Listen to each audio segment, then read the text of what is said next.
Very good morning everybody, hope you all are doing good. सभी की तैयारी बहुत अच्छी चल रही होगी। सो मोस्ट वेलकम आप सभी का हमारी चैनल एम विद पूजा में। एंड आज है हमारा डे नंबर 3 वोकैब की क्लास का, जहाँ पे हम वर्ड्स की मीनिंग को अमेजिंग ट्रिक्स के साथ में याद करते हैं और साथ ही उसके सिनोनिम्स और एंटोनिम्स को भी डिस्कस करते हैं। तो सबसे पहले कुछ लोगों को कॉन्ग्रेचुलेट, तो उन लोगों का नाम लूंगी मैं। सुधा, शालू, एनी, भावना, ममता एंड शिवांगी, आप सभी लोगों के लिए बहुत सारी कॉन्ग्रेचुलेशंस एंड क्लैपिंग, क्योंकि लास्ट वोकैब की क्लास में मैंने कैटास्ट्रॉफी वर्ड की मीनिंग पूछी थी एंड सिनोनिम एंड एंटोनिम पूछा था और इन सभी लोगों ने बिल्कुल सही आंसर किया है। तो अभी इसी के साथ में स्टार्ट करते हैं आज की अपनी इस क्लास को। तो सबसे पहला वर्ड जो कि आप देख पा रहे होंगे अपने स्क्रीन पे, वो है एगॉग।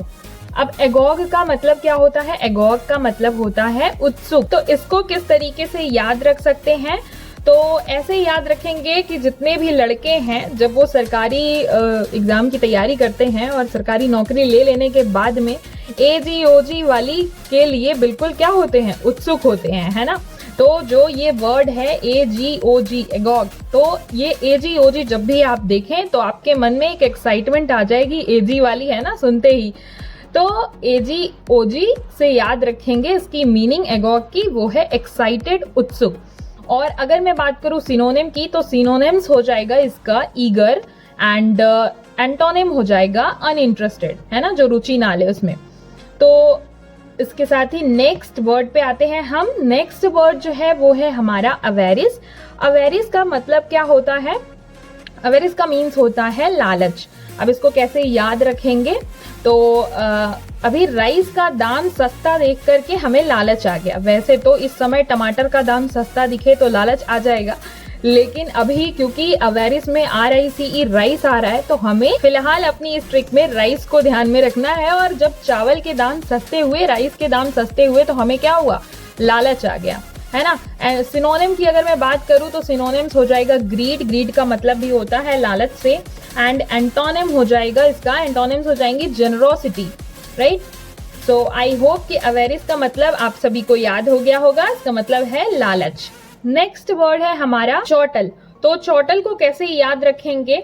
CHOR से इसकी स्पेलिंग स्टार्ट हो रही है। तो CHOR को ऐसे हम, वैसे तो इसका प्रोनाउंसिएशन में R जो है वो साइलेंट है तो चौटल पढ़ते हैं, लेकिन चोर से इसको हम दिमाग में प्रोनाउंस करेंगे। तो देखिए, जब भी मान लीजिए कि चोरी होने वाली थी और वो टल गई, है ना, तो चोरी होने वाली थी, वो टल गई, तो क्या हुआ? सब खुल करके हंसने लगे, खुशी होने लगी, मतलब सभी खुशी मनाने लगे, ऐसे याद रख सकते हैं।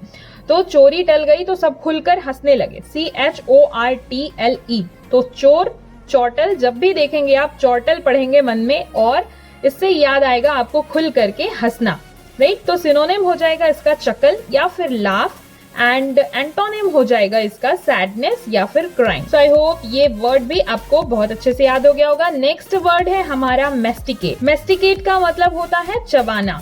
तो इसको कैसे याद रखेंगे? यहाँ पे देखिए कैट दिख रही है, बिल्लियां, और इस वर्ड में भी आ रहा है कैट।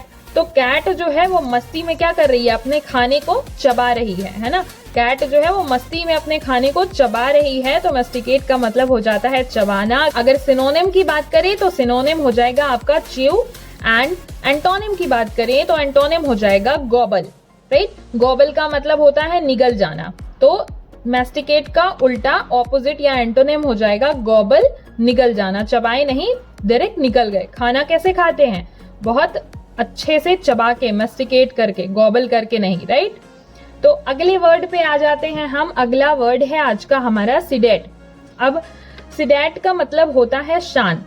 इसको कैसे याद रखेंगे? तो मान लीजिए कि आप मस्त डेट पर गए हुए हैं, सी के किनारे बैठे हुए हैं, और आप खुद को मानिएगा, मुझे मत मानिएगा। मुझे मानना है तो वीडियो को शेयर वेयर कीजिए, थोड़ा बहुत फेमस हो जाऊं तब जाऊंगी डेट पे। तो अभी तो आप खुद को मानिए कि आप सी के किनारे गए हुए हैं मस्त डेट पे, एंड वहां आपको, क्योंकि आप एस्पिरेंट भी हैं, DSSB एग्जाम की तैयारी भी कर रहे हैं, तो वहां पे DSSB एग्जाम की अगर डेट आ जाए आपकी और आपको पता चल जाए कि अरे डेट आ गई एग्जाम की, तो आप क्या होंगे? बिल्कुल शांत होकर के आप सारी डेट वेट भूल करके और एग्जाम डेट की चिंता में बैठ जाएंगे। तो अब जब भी सी डेट देखेंगे वर्ड तो आपको DSSB की एग्जाम डेट याद आएगी, ना कि वो वाली डेट याद आएगी, और आपको तुरंत ये वर्ड की मीनिंग शांत याद आएगी, राइट। तो अब बात कर लेते हैं इसके सिनोनिम की। तो सिनोनिम हो जाएगा सोबर। सोबर का भी मतलब होता है शांत से, राइट। और एंटोनिम की अगर मैं बात करूं तो एंटोनिम हो जाएगा प्लेफुल। सो आई होप कि आपको इस सभी वर्ड्स के मीनिंग बहुत अच्छे से याद हो गए होंगे और आज की वोकैब क्लास में भी मजा आया होगा। सो अगर आपको ये वीडियो अच्छी लगी तो इसे लाइक जरूर कीजिएगा। एंड आज का जो आपका होमवर्क है वो है वर्ड जो है आज का वो है एट्रोसिटी। एट्रोसिटी की मीनिंग बतानी है आपको, सिनोनिम एंड एंटोनिम बताना है, ठीक है। सो आई होप आज का क्लास आप सभी को पसंद आया हो। सो लाइक जरूर कीजिएगा। मिलते हैं अगली क्लास में। Till then take care and bye bye.